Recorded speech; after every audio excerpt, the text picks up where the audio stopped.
दोस्तों एक बार फिर से स्वागत है प्रजापति न्यूज में। अल्बर्ट आइंस्टाइन, क्यों दोस्तों ये नाम तो सुना ही होगा। एक ऐसा महान वैज्ञानिक जिसने अपनी सोच से पूरी काया ही पलट कर रख दी थी। 18 अप्रैल 1955 यही वही तारीख थी जब अल्बर्ट आइंस्टाइन ने अपनी अंतिम सांसें ली। तबीयत खराब होने की वजह से जब आइंस्टाइन को अस्पताल ले जाया गया तो डॉक्टरों ने कहा इन्हें सर्जरी करके ठीक किया जा सकता है। तब आइंस्टाइन बोले नहीं, मेरे हिस्से को मैं काम कर चुका हूँ, अब जाने का समय आ चुका है। और वहीं हॉस्पिटल में उनकी मृत्यु हो गई। लेकिन क्या आप जानते हैं कि अल्बर्ट आइंस्टाइन की मृत्यु के बाद उनके दिमाग को चोरी कर लिया गया। जी हाँ, चोरी। और फिर उनके दिमाग के साथ जो हुआ उसे जानकर आपके रोंगटे खड़े हो जाएंगे। बस मेरे यानी अपने दोस्त विशाल प्रजापति के साथ वीडियो के बिल्कुल अंत तक बने रहिए। लेकिन हाँ, वीडियो शुरू करने से पहले एक छोटी सी रिक्वेस्ट है। वीडियो के नीचे रेड कलर का सब्सक्राइब बटन दिख रहा होगा, उस पर क्लिक करके सब्सक्राइब कर लें और साइड में बेल आइकॉन भी दिख रहा होगा, उस पर भी क्लिक कर लें ताकि आपको वीडियो मिले सबसे पहले। असल में दोस्तों, जब आइंस्टाइन की मृत्यु हुई तो वो नहीं चाहते थे कि उनके शरीर पर कोई भी रिसर्च या फिर जांच की जाए। उनकी इच्छा थी कि उनके शरीर को जैसा का तैसा जला दिया जाए। लेकिन जब उनकी मौत हुई तो पैथोलॉजिस्ट थॉमस हार्वे को उनकी बॉडी का इंस्पेक्शन करने के लिए भेजा गया और वहां पर उन्होंने बिना किसी को बताए चुपके से आइंस्टाइन के दिमाग और उनकी आंखों को शरीर से निकाल लिया और दोनों को लंच बॉक्स में रखकर वहां से भाग लिए ताकि पता लगाया जा सके कि आइंस्टाइन के दिमाग में ऐसा क्या था जो उन्हें इतना बड़ा जीनियस बनाता था। थॉमस हार्वे का कहना है कि दिमाग को आइंस्टाइन के शरीर से अलग करने के तुरंत बाद उन्होंने दिमाग का वजन किया जो कि 1230 ग्राम था। उसके बाद लगभग 20 साल तक उन्होंने आइंस्टाइन के दिमाग को संभाल कर रखा। काफी सालों तक वो आइंस्टाइन के दिमाग पर रिसर्च करने के बारे में सोचते रहे, लेकिन बिना उन्होंने परमिशन लिए ऐसा नहीं किया। अंत में जब आइंस्टाइन के बेटे ने दिमाग की जांच करने की परमिशन दी तब उन्होंने दिमाग पर रिसर्च करना शुरू कर दिया। जिस दिमाग ने ब्रह्मांड के सबसे बड़े नियम को लोगों के सामने जाहिर किया था, उस दिमाग को लगभग 200 से भी अधिक हिस्सों में काटा गया और दुनिया के अलग अलग शोधकर्ताओं के पास भेजा गया ताकि बड़े पैमाने पर उनके दिमाग के ऊपर रिसर्च की जा सके।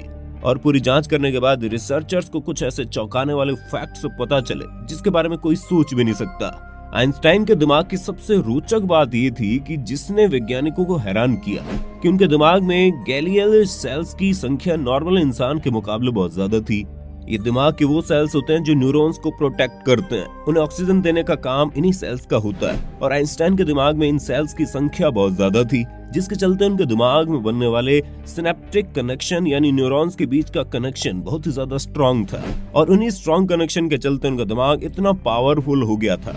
इसके साथ ही आइंस्टाइन के दिमाग की न्यूरोप्लास्टिसिटी और न्यूरोजेनेसिस एबिलिटी बहुत ज्यादा थी। हमारे दिमाग के नए न्यूरॉन्स को बनाने की एबिलिटी न्यूरोजेनेसिस कही जाती है।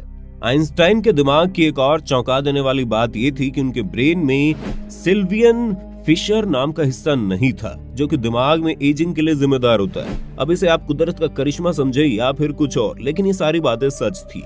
दोस्तों, हमारा दिमाग दो अलग अलग हिस्सों में डिवाइड होता है, लेफ्ट हेमिस्फीयर और राइट हेमिस्फीयर। दोनों ही हेमिस्फीयर का अपना अलग अलग काम होता है। जैसे कि दिमाग का लेफ्ट वाला हिस्सा लॉजिक के लिए रिस्पॉन्सिबल होता है, जैसे कि मैथमेटिकल स्किल्स वगैरह में सब कुछ लेफ्ट वाले हिस्से से होती है। वहीं जो राइट वाला हिस्सा होता है वो आर्ट के लिए, इमेजिनेशन और क्रिएटिविटी जैसी चीजों के लिए रिस्पॉन्सिबल होता है। और दिमाग के दोनों हिस्से कॉर्पस कॉलिजम के जरिए एक दूसरे से जुड़े होते हैं, जहां ये दिमाग के दोनों हिस्सों के बीच एक ब्रिज की तरह काम करता है और दोनों हिस्सों में होने वाले ऑपरेशन को सिंक्रोनाइज करता है। यानी कि साफ तौर पर कहा जाए तो कॉर्पस कॉलोजम के जरिए ही दिमाग के एक हिस्से से इंफॉर्मेशन दूसरे हिस्से तक जाती है। इसलिए जितना अच्छा ये ब्रिज हो गया, यानी कि ये हमारा कॉर्पस कॉलोजम होगा, दोनों दिमाग के बीच उतने बेहतर कनेक्शन होंगे और दोनों दिमाग के बीच जितने अच्छे कनेक्शन होंगे, इंसान उतना ही ज्यादा इंटेलिजेंट होगा। ऐसे में अगर हम आइंस्टाइन के कॉर्पस कॉलोजम के बारे में बात करें तो आम इंसानों की तुलना में बहुत ज्यादा मोटी थी।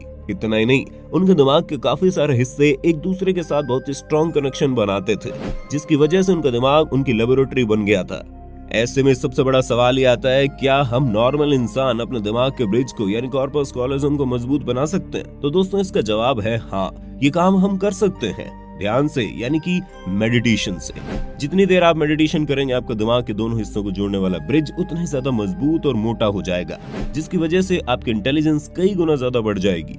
आप लॉजिकल तरीके से भी सोच सकेंगे और आपका क्रिएटिव माइंड भी बहुत तेजी से चलने लगेगा और आपको कभी भी दिक्कत नहीं आएगी, क्योंकि मेडिटेशन के दौरान आपके दिमाग के दोनों हिस्से एक साथ काम करते हैं।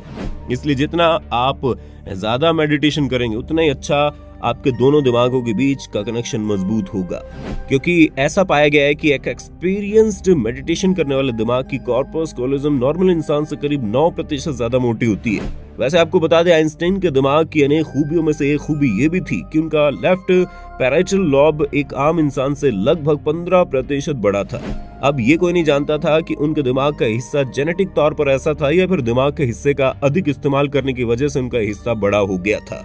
अब सच चाहे जो भी हो, लेकिन दिमाग का ये हिस्सा मैथमेटिकल और लॉजिकल स्किल्स के लिए रिस्पॉन्सिबल होता है। ऐसे में आप पजल सॉल्व करना, रीडिंग करना और सुडोकू जैसे गेम खेलकर अपने दिमाग के इस हिस्से को बड़ा कर सकते हैं।